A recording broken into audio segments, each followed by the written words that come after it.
What's going on, guys? It's your boy Random Guy Kev, and this is Thoughts of a Random Guy. We talk about many things dealing with love, dating, relationships, adulting, life's ups and downs, and the ever-evolving world of just being a human.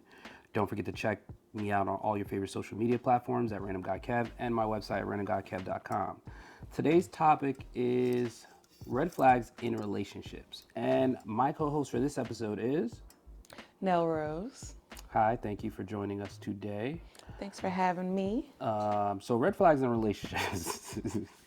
I feel like we all don't notice red flags. I feel like sometimes we do, depending on where we are in life. But 9 times out of 10, we don't notice red flags. What would you consider a red flag in a relationship? Something where I'm like, this nigga crazy.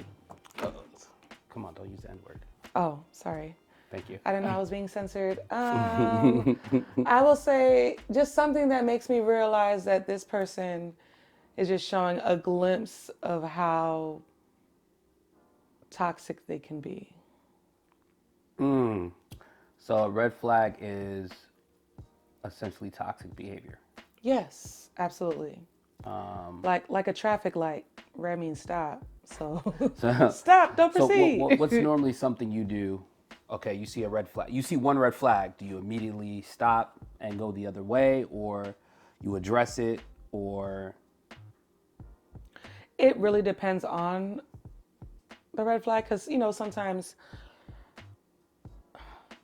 sometimes it could be a general thing or like sometimes it could be a personal thing. For me, one of the general things is if someone tries to control me early in, you don't have the right. Yeah. And if you're trying to control little things now, what is it going to be when? It's gonna be, yeah. You know what I mean? Like people, I think, a red flag, like you said, it's supposed to be something that just tells you like, yeah, nah, that's not it. I should stop. But how many red flags do you see before you're just like, all right, honestly, this is not it? Truthfully, I feel like it should be 3. That's too many? The 3 red flags. I mean, again, some of us are blinded when it comes to red flags. Like sometimes we see the red flag, we accept it, and then we see more red flags, we accept it, and we see another red flag, we accept it. And then, we just keep accepting different red flags until we see that big red flag. I mean, it depends on the extent of the red flag. Yeah, again, everybody's different. So like say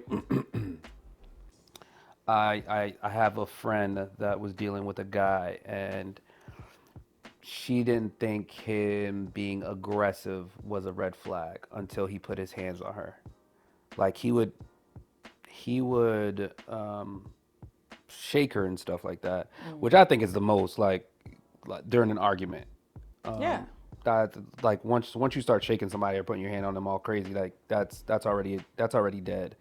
But he like physically hit her, and she was like, yeah, that's not it. Like I saw the signs, but I just stayed because I was happy. And that's most people. People are happy.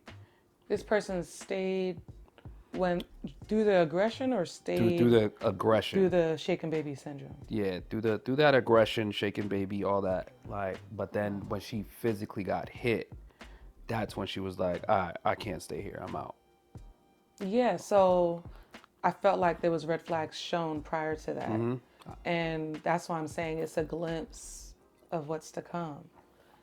But it's like, again, it's like how many red flags before you actually leave, and that's every person is different. Like she saw him being aggressive towards her.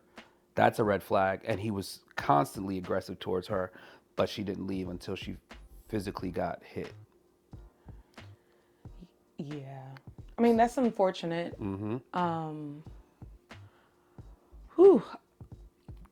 The type of personality that I have, there's no shaking. Yeah. If you shake me, I'm gone. Or I'm violent. Oh, so I mean, I've never been in that situation. You hitting back.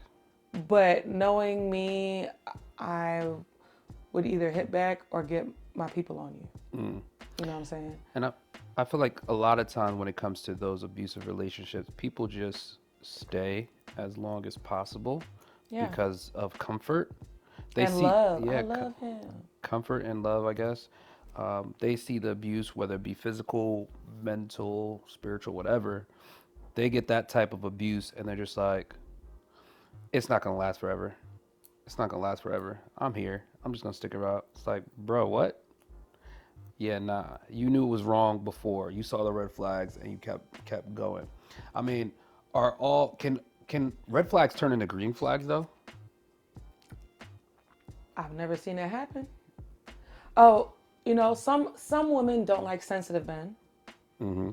until they realize that they can be there for them when they don't expect it. So that's the only time I could think of it. So a red flag essentially could be just something you just dislike, and when you see it, you're just like, ah, red flag. I don't like that.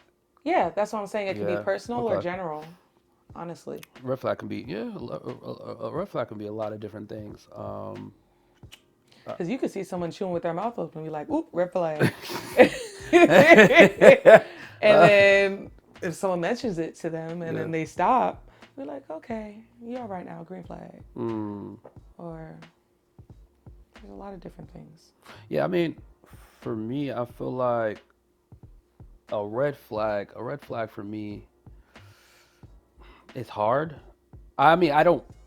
For me, I don't immediately notice red flags only because it's like, I feel like it's small things that we can discuss and talk about and be like, all right, why are you doing that? Like you should stop that. Like that's not cute or anything like that. That bothers me.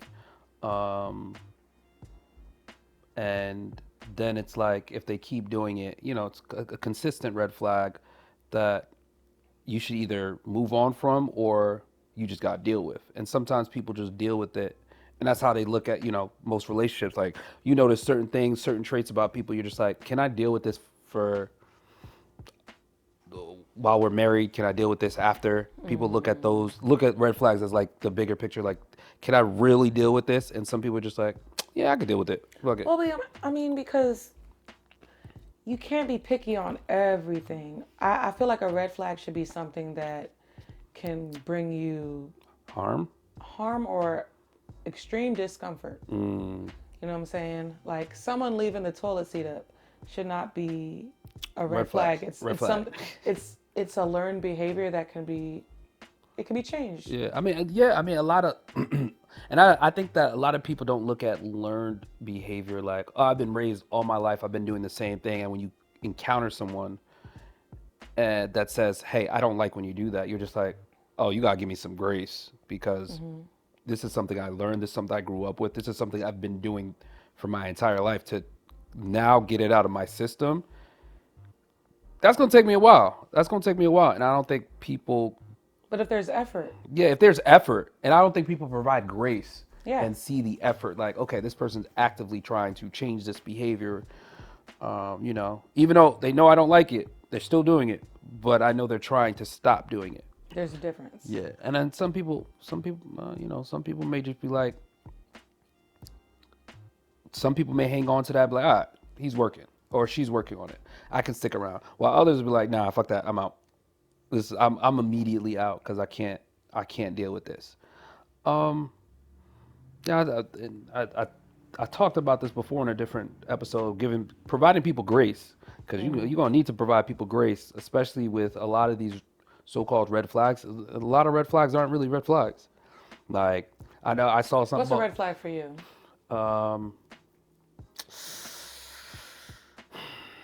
A non-motivated person, like you're just like not doing shit.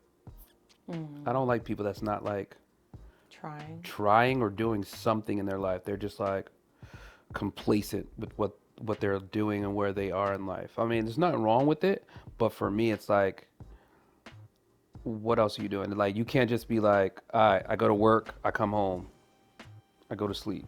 So what about a dreamer that's trying, but the funds aren't there? I mean, there's nothing wrong with that. I don't think that's a red flag. For some people, it is. Yeah, because you're trying. It's like those people still trying to be rappers. Like, I see you trying to still be a rapper. Give it up. It's like, I'm kidding. I see you still trying to be a rapper in your big age, and your friends are supporting you. But sometimes, if you're not genuinely good, I would tell you, like, bruh, come on, let's just my job got openings. Here's an application. Like, come through. I mean, you can still do this on the side as a hobby, but don't spend full time on it because you still need to bring funds in. Like, I would understand if you're like booking shows, booking tours, and growing, but if none of that's happening and you're still at the same level you were 5 years ago, stop it. That's a whole red flag. Like, and red flags in relationships can generally mean you know, family relationship, friendships that you have. Like, even with family, like, the way we're raised, some of us were raised stricter than others. Like, and then you look back at shit and be like, that shit's a red flag. I don't like how my mom did this. I don't like how my dad did this. And it's like, You realize you look, were raised by wolves. yeah. And then you gotta talk about it. Then you gotta bring it up to them and let them know, like, yo, like, you know, this was bad the way you treated me. Like, I can't do this to my kids. I literally had a conversation with my mom the top of the year, and she apologized for my upbringing. Damn. I would not expect that because I'm Jamaican. Jamaicans do not do that, especially from that generation. But she apologized that she said I didn't grow up with love in my house. And we handled things in a rougher way. Okay. I'm not saying I was abused or anything. I'm just saying, like, it was just emotions. It was just different. And I was an emotional kid. Okay. So it was just okay. That's interesting. A Caribbean parent apologizing. that's why I'm like, ooh, what a rarity. Yeah, Good for you, girl. That sounds crazy. She must be going to therapy. She is. Okay, she absolutely is. There it is. That's. But when I was a kid, therapy, that's a myth. Like, you know, especially for Caribbeans, woo, nobody was doing therapy. Ooh, is there a way to pause this praise while my food arrives? Yeah, it's right outside. Yeah. Okay, so red flags in relationships, friendships. What's a red flag in a friendship? What's a red flag in a friendship for you? I would have to say, like, I don't consider everybody friends personally. And for people to consider you a friend and do you dirty, talk bad behind your back, or not defend you in a room that you're not in, I would consider a red flag, because your friends are essentially a reflection of you. So, like, say if you're in a room with people, and someone starts talking about one of your friends, you're obligated to be like, yeah, nah, you're not about to do that in front of, you know, while they're not here to defend themselves. Friends that, you know, steal from you or do generally friends that do bad shit they do unfriend shit. They do shit that friends are not supposed to do. But again, like, everybody's definition of a friendship is different. I'm very strict on who's in my friend circle, and not everybody. Some people be like, "Oh, Kev's my friend." Nah, we're acquaintances. I don't consider you a friend because I mean, it's deeper. It's deeper than that. I will say that when I moved to LA, that really opened my eyes that everyone is not your friend. Before, whoo, baby, anywhere I would be like, if I met someone, I'm like, oh, hey, friend. Like, I was quick to use that title. When I moved to LA and I was still doing that, and then realizing how people were moving.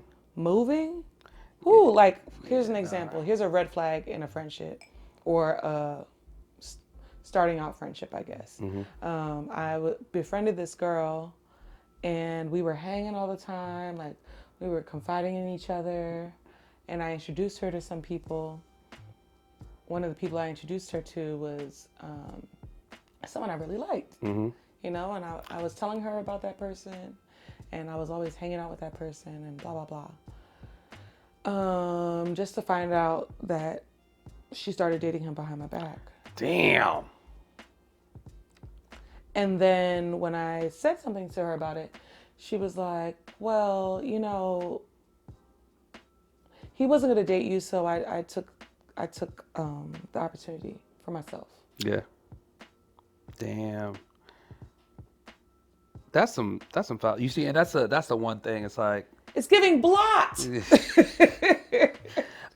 I mean, I'm sorry. Yeah, we can't be friends. Like, I told you I like this person, and then you proceed to go pursue them. Yeah. Like, at least give me the heads up that, yo, like, Yeah. he's talking to me. Like, he hit No, me. afterward. They started dating after I introduced them. Damn. They did not know They each other didn't know each prior. other. Shit. Yeah, it's different. My, Y'all met at but my house. yeah, but the thing is, it's like if he was like spitting game towards her, and Then give me a heads up, yeah, boo. she should give you, she should have Yeah. give you a heads up. Damn, that's foul. Mm-hmm. Yeah, I mean, it does happen. Fuck. And then told me, like, at the time, I will say I was a little skinnier, but also I was like, freshman jersey, like ready to hustle. And she said, well, maybe if you dressed a little better, like wore more makeup all the time. Damn. Yeah. Damn. She was coming. She was coming for you. But you know what? It's fine. She puts on a front, right? So like I hate on those- social media, yeah. no one would have been knowing where she was living, or, that she put pounds of makeup on every day, that she barely ate. That's why she was so skinny. Things like that. Oh, so she a catfish. Oh yeah. Oh yeah, I don't like girls like that. She refused. She told me not to let anyone know where she lived, and I didn't. Yeah. At least I kept that secret. Hell. Why? Well, because it was giving a hostel. Oh, damn. If you're sharing a bedroom with mad Like other people, 30 people. you just got a sheet Yeah. above your bed, like you're in a tour bus, I mean, that you see, but that's, has thousands of followers. you see, but that's the thing about living in LA. Like, you can make 80, 90,000 a year out there, and it's like fucking struggle bus Yeah. to live, to fucking live in general. And I've seen people, like, I've seen reports and stories of people that, make 60, 70, 80,000 a year, and they're living in tent cities. There's no way. And it's like, bro, It's I'd be upset. It's not. As a person that lived there for 5 years, there's no way if you're making that kind of bread that you're gonna live in tent city. Mm-hmm. Now you can be in like South Central Yeah. and in a studio, or Koreatown in a studio, but nah. Honestly, that same price range is rough for New Jersey, I feel. Yeah. No, you're right. Nah, you're 100% right on that. I mean, yeah, that type of friend, that's like, that's some wild ass shit. Like, I'd drop you in a heartbeat. Honestly, when I moved to LA, I thought I had friends. Mm. I ended up having 2 to 3. Mm-hmm. And those 2 to 3 held me down. Mm-hmm. And one of the few told me that I was socializing too much and people did not have substance. And to be careful who I let into my space. Mm-hmm. My home, my heart, everything. I had to learn the hard way. I mean, So- but that's sometimes how it is. You learn the hard way, and then you're just like, all right, let me adjust. Let me get my life together and figure it out. But yeah, not everybody. Nah, definitely not everybody is worth your time and your friendship and your energy as a whole. And your situation, definitely, like, she should have communicated, like, yo, like, I know you said you liked him, but me and him started talking, da da da da da. I think the blow would have been not as heavy. Do you want to know how I found out? You caught them on a date or something? No, he FaceTimed her at my house, and then she told me Oh my God! So she that it had been happening already. damn. So she would have never told you. No, because Shit. when she was like, I'm at Nell's house, he got quiet Mm, because he had to know. yeah. And not that everyone's a mind reader, but we talked every day like we were dating, which is also red flag. Red flag. Yeah, that's crazy. Yeah, ain't nobody got time for that. I think for me, have I ever had a red flag situation with a friend? I mean, I knew not to let friends borrow money. That's one big thing. I don't mind lending money to people, because I know I'm gonna get people I trust, because I know I'm gonna get it back. But people you think you could trust, you can't really trust. Like I've had somebody like, yo, Kev, let me borrow X amount, and next thing you know, they out at a club. Hey, let me buy you a drink. Let me do this, and I'm like, bitch, you owe me money. You owe me a significant amount of money. I thought you ain't had no money. You just want to spend my money. And I'm not big on like, hey, yo, where my money at? Where my money at? I give you, when you tell me, hey, Kev, I'm going to give it to you in 2 weeks. Cool. I'm going to let it rock for that 2 weeks. Whenever you tell me you won't give it to me, I'm going to let it rock. I'm going to let another week pass. Then I promise you, you will never hear from me again. Oh, man.